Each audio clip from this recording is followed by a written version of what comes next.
विधायकों ने भी जोरदार नारेबाजी की है, विरोध प्रदर्शन हुआ उनकी तरफ से भी।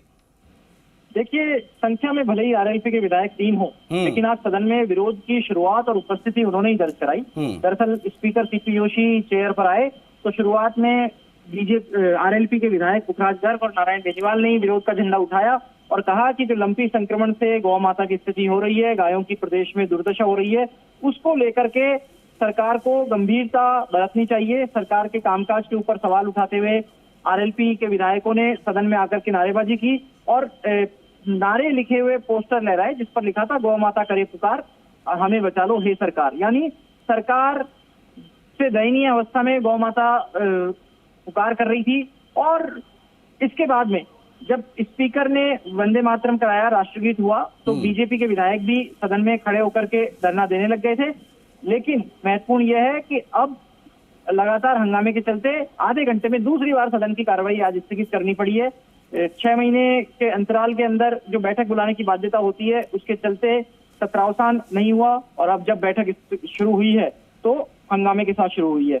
हालांकि स्पीकर को ये उम्मीद है कि अब जब बैठक शुरू होगी तो शांति होगी, लेकिन आरएलपी और बीजेपी अपने अपने तरीके से विरोध जता रही है। बीजेपी के विधायकों ने भी सदन के वेल में धरना दिया तो आरएलपी के विधायक भी अपने विधायक दल के नेता पुखराज गर्ग की अगुवाई में तीनों विधायक सदन की वेल में धरने पर बैठे हैं।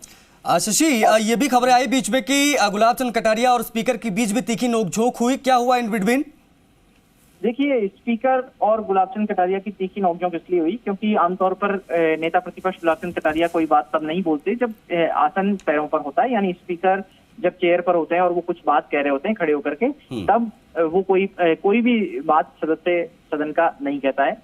लेकिन कटारिया तब भी अपनी बात कह रहे थे और सदन बुलाने के तरीके पर अपना विरोध जता रहे थे। इस दौरान स्पीकर और कटारिया के बीच में नोकझोंक हुई। उन्होंने कहा कि कौन से नियम के तहत आप बताना चाहते हैं कि सदन गलत तरीके से बुलाया गया है। स्पीकर ने साफ कहा कि उनकी सदन बुलाने में कोई भूमिका नहीं होती है, यह सरकार और राज्यपाल के बीच का विषय होता है। अगर सत्रावसान नहीं हुआ तो सरकार की तरफ से कोई सत्रावसान की पत्रावली नहीं भेजी गई। और स्पीकर ने कहा कि अगर लगातार बोल करके उनका विरोध जता करके चेयर की गरिमा गिराना चाहते हैं विपक्ष के विधायक तो उनकी इच्छा है। इस पर नेता प्रतिपक्ष ने भी कहा कि स्पीकर भी तो चेयर भी तो नियम माने, लेकिन दोनों के बीच इस मुद्दे पर बहस हुई। और आपको एक बार फिर बता दें, बैठक विधानसभा की फिर से शुरू हो गई है। स्पीकर सीपी जोशी शोकाभिव्यक्ति कर रहे हैं, उन दिवंगत लोगों के बारे में जानकारी पढ़ रहे हैं जो पिछली बैठक से आज की बैठक के बीच में दिवंगत हो गए, इस दुनिया को छोड़ करके चले गए। उनके व्यक्तित्व और कृतित्व के ऊपर बात रखी जा रही है। अभी थोड़ी देर में सभी शोकाभिव्यक्ति करेंगे और फिर विधानसभा की बैठक कल सुबह 11 बजे तक के लिए स्थगित हो जाएगी। हालांकि जब बैठक स्थगित हो जाएगी उसके बाद में विधानसभा स्पीकर के चैम्बर में बीएससी की बैठक होगी और बीएससी की मीटिंग में हो सकता है वो गिले शिकवे जो भी रहे हों वो दूर हो जाएं, या फिर कल भी एक विरोध बीजेपी का जारी रहे और सदन के अंदर जो गतिरोध बीजेपी दर्शा रही है वो गतिरोध शांत भी कल सदन के अंदर ही हो, ऐसा संभव है। जी, मतलब ये माना जा रहा था कि भाई आज शोका व्यक्ति ही होनी थी और वो अब हो रही है और कुछ ही पलों में जो है ये कार्रवाई स्थगित हो जाएगी इसके बाद, यही अपडेट है। बिल्कुल, आज शोकाभिव्यक्ति हो रही है और जो बिल इंट्रोड्यूस कराने से सरकार को, वो बिल भी सरकार ने इंट्रोड्यूस करा दी जो आगामी 4 दिनों में सरकार पारित कराना चाहेगी चर्चा के बाद।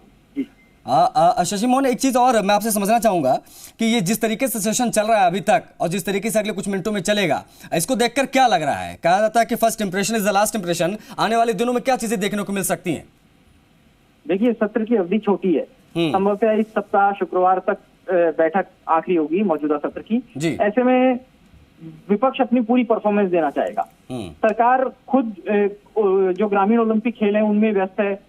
ग्रामीण ओलंपिक खेलों के आयोजन कराए जा रहे हैं, ब्लॉक ग्राम के बाद में ब्लॉक स्तर पर, अब फिर जिला स्तर पर टूर्नामेंट शुरू हो जाएंगे। इसलिए सरकार भी नहीं चाहेगी कि ज्यादा लंबा सत्र चले और क्योंकि सभी विधायकों को यहाँ समय देना होता है क्षेत्र को छोड़ करके। ऐसी सूरत में हंगामा होगा और विपक्ष सरकार को घेरने की पूरी कोशिश करेगा, लेकिन किस हद तक प्रभावी उपस्थिति विपक्ष दर्ज करा पाता है, क्योंकि सत्रावसान नहीं हुआ था इसलिए सवाल लगाने की सीमा है और जो सवाल लगाने की सीमा है उसी को लेकर के खासतौर से आपत्ति है बीजेपी के विधायकों की।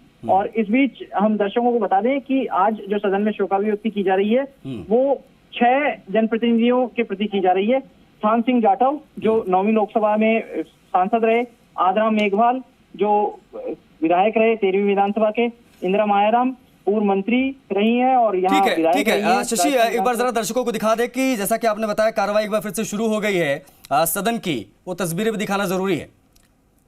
शोक अभिव्यक्ति का पूरा कार्यक्रम चल रहा है। विधानसभा के कार्यकाल के दौरान आप